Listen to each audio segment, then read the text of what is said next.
invalidante. Si bien es cierto, uno puede decir, yo padezco muchas enfermedades, nos pasa mucho en la atención de casos, donde la persona se presenta y me dice, pero yo soy diabético, hipertenso. Correcto, pero lamentablemente la ficha de protección social en la actualidad no considera como un aspecto invalidante el padecer una patología de carácter crónico, porque esta puede ser sobrellevada principalmente con aspectos médicos. Pongo el caso, la diabetes mantenida o controlada periódicamente permite a la persona ejercer labores cotidianas de forma normal. Es más, inclusive el VIH en la actualidad no es considerado como una patología invalidante, salvo que esta patología produzca algún aspecto de carácter invalidante. En el caso de la diabetes, por ejemplo, que se haya producido una amputación y eso signifique una invalidez o un grado de dependencia mayor. Lo mismo produce el caso de la enfermedad del SIDA, ¿ya? Otros aspectos relevantes también son la territorialidad, porque evidentemente mi cercanía a las prestaciones o servicios me va a significar mayor o menor vulnerabilidad. No es lo mismo vivir en Chile Chico, por ejemplo, donde para poder atenderme ¿cómo se llama? Una apendicitis, tengo que tomar, ¿cierto?, un avión, un transbordador, ¿cierto?, y viajar a un centro hospitalario de mayor complejidad, a vivir en Providencia, donde tengo un hospital cercano, donde tengo prestaciones médicas mucho más expeditas. Son variables que también van influyendo a la hora de determinar cuál es el grado de autosatisfacción de las necesidades de cada uno de los grupos familiares. Eso en primera etapa. Si tienen alguna duda, les pido que las vayan hablando respecto de la ficha de protección social. En segundo lugar, me gustaría ver también los aspectos, cuáles son las prestaciones directas que entrega la ficha de protección social en los municipios. Uno de ellos, y quizás uno de los pocos conocidos y tal vez uno de los más relevantes, es el subsidio del agua potable. El subsidio del agua potable a nivel nacional se divide en dos principalmente, que son el subsidio urbano y el subsidio rural. Nos vamos a enfocar un poco en el tema urbano, que considera principalmente la rebaja en las cuentas de agua potable hasta en un 50% sobre un máximo de 15 metros cúbicos. Eso para el tramo tradicional. Existe también el aspecto del Chile solidario, que más adelante Luis lo va a tratar, donde esto puede aumentar hasta un 100% de estos 15 metros cúbicos. Pero ese es el tope, que es el promedio de consumo que tiene un grupo familiar. ¿Cuáles son los requisitos entonces? Bueno, primero evidentemente contar con el instrumento de evaluación social, que es la ficha de protección social. Dirigirse al municipio correspondiente, estar al día en la cuenta, ¿ya? Súper importante. No importa si la persona está con deuda pero repactada, es decir, que esté con convenio en la boleta del agua potable. Puede igualmente postular al beneficio del subsidio del agua potable a pesar de que esté en convenio.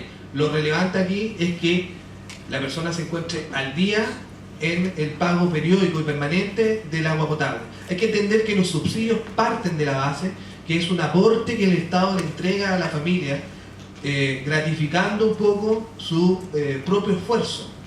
No tiene sentido una prestación estatal donde la persona simplemente va a estar esperando a que el Estado sea el que tenga a cargo la manutención de la familia. La idea de todos los subsidios en general, y es por esto que siempre van a haber requisitos para todo ello, es que la familia demuestre su potencial y que demuestre que efectivamente está dispuesta a superar las barreras de la vulnerabilidad. Bueno, aspectos como la acreditación de la vivienda, ¿cierto?, de la residencia. No hay que ser propietario, es un aspecto súper relevante, no hay que ser propietario del inmueble para poder postular al subsidio del agua potable, ¿ya? Puede hacerlo el arrendatario, así como el usufructuario, y si hay más familias dentro del grupo familiar, también es posible que lo haga cada una de las familias, lo que va a implicar el aumento del subsidio, porque este subsidio es por grupo familiar. Una familia que tenga fichas de protección social, perdón, un aspecto que se me olvidó pasar, es que la ficha de protección social determina grupos familiares. Es decir, puedo yo vivir en un mismo domicilio que mis padres, pero si yo tengo un grupo familiar independiente, principalmente considerándose mi presupuesto alimenticio aparte, yo puedo solicitar que a mí se me encueste como una familia aparte, no obstante estar en el mismo domicilio. Y eso implica una identificación distinta, porque las variables van a ser completamente distintas. La conjunción o cómo se conforma la familia va a permitir otras variables de vulnerabilidad que van a influir y me van a asignar otro puntaje distinto. Por ende, volviendo al tema del subsidio del agua potable, eso va a permitir que dos familias de un mismo inmueble puedan postular a este beneficio y que por ende se vean mucho más favorecidas en la rebaja de lo que es el costo del agua potable. Ahora, ¿cómo se pierde el beneficio? Bueno, tras 3 años de tener el beneficio se extingue. La otra forma de perder el beneficio es que yo adeude más de 3 cuentas en forma permanente o relativas. Si tengo tres cuentas pendientes por pago, se extingue automáticamente el beneficio. Otro aspecto para perder es evidentemente el cambio del domicilio fuera de la comuna y también evidentemente que yo renuncie voluntariamente. Esos son como los aspectos más relevantes. Ahí ustedes pueden ver en la diapositiva otros aspectos que también pueden ir tomando nota y eventualmente si lo desean, esto va a estar disponible en algún tipo de plataforma, me imagino, web o de otro tipo. Cuando postular entonces, en cualquier época del año, este subsidio no tiene una fecha determinada para la postulación. Son los 365 días del año, evidentemente, habiendo atención de público en los municipios, la persona puede acercarse y solicitar esta prestación contando con la ficha de protección social. ¿Hay límite de puntaje o aspecto de vulnerabilidad? No, no existe ese límite.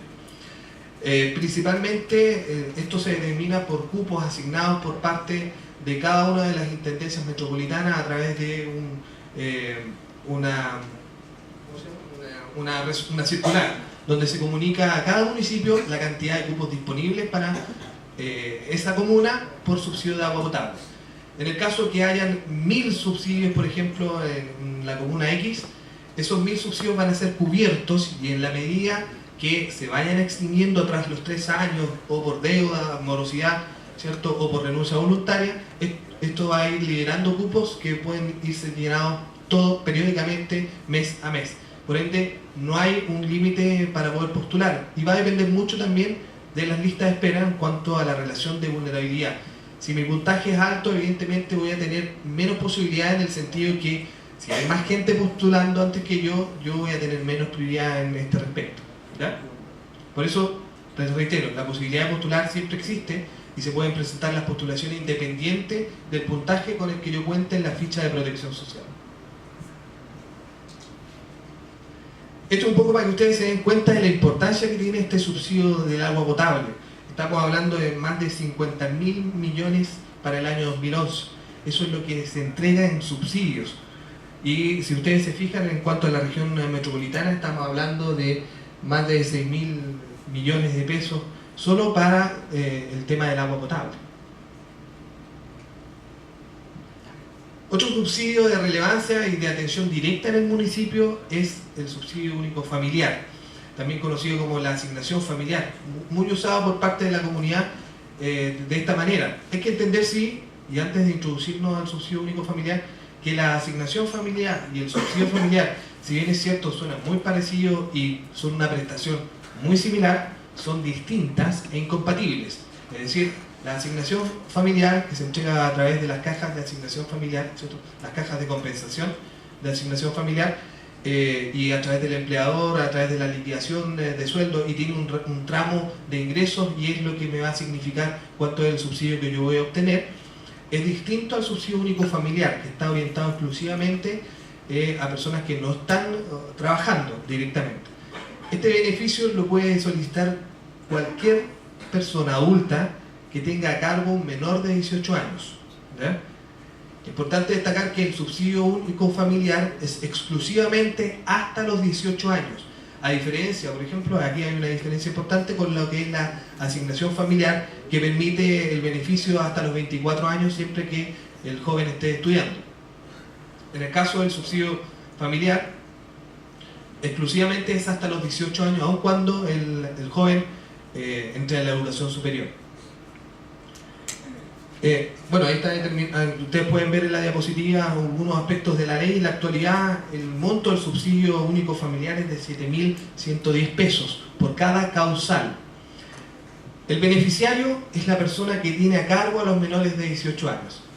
El beneficiario puede ser el papá, puede ser la mamá, puede ser el abuelo, puede ser un tío, puede ser el hermano mayor, ¿ya?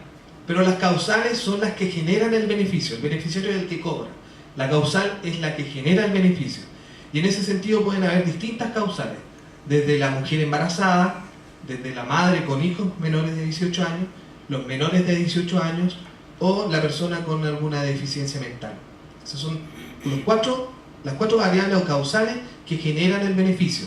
Todas tienen el mismo ingreso, excepto el subsidio familiar por discapacidad mental, que genera el duplo, o es decir, el doble del subsidio familiar. Todos requieren exactamente lo mismo, ¿ya? Principalmente dura una vigencia de 3 años, que debe ser vuelto a postular cumplido el plazo de los 3 años. No es un beneficio que se prolongue automáticamente. No es que yo, por el hecho de haber contado ya antes con el subsidio familiar, voy a obtenerlo automáticamente o tengo prioridad o el derecho de continuar con el subsidio, sino que mi derecho se radica en la posibilidad de postular de nuevo. Y me ciño a las mismas reglas con que obtuve el beneficio en primera instancia.